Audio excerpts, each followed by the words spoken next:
fact that a Republican is in the late Senator Kennedy's old seat must have him rolling in his grave, probably spilling his drink.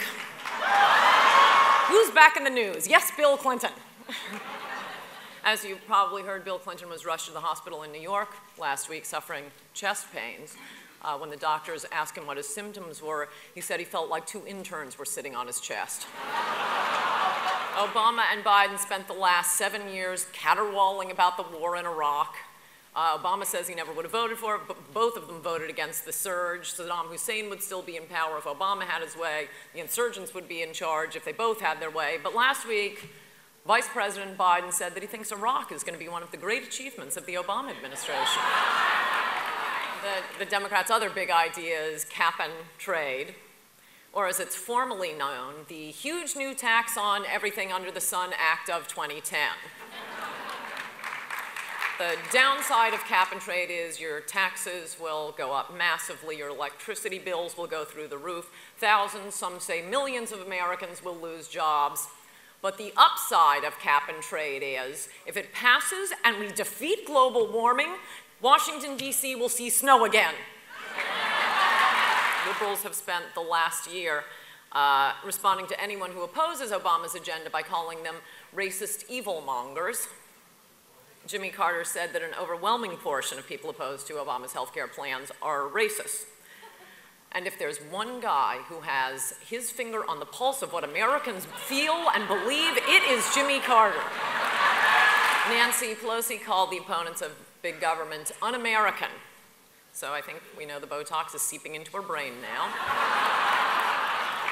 Harry Reid called them evilmongers. Wait, I'm sorry, who's Harry Reid again? CNN calls them teabaggers, which is the gayest term I've ever heard on CNN, other than Anderson Cooper. I think this is the most important CPAC meeting since Ronald Reagan came and said that we have to have no pale pastels but bold colors.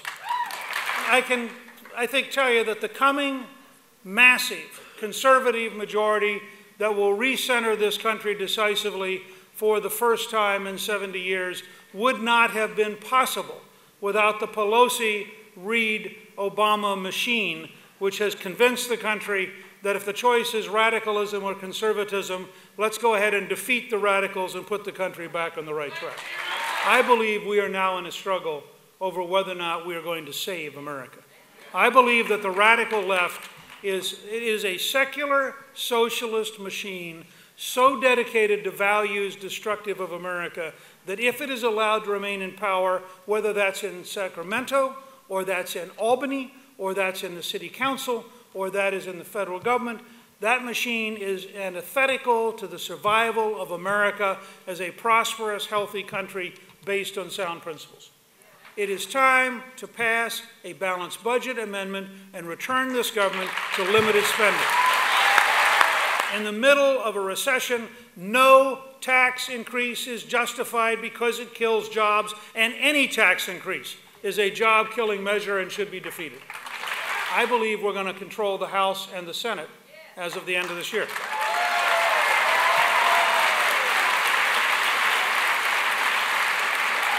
I believe we will elect a new president in 2012.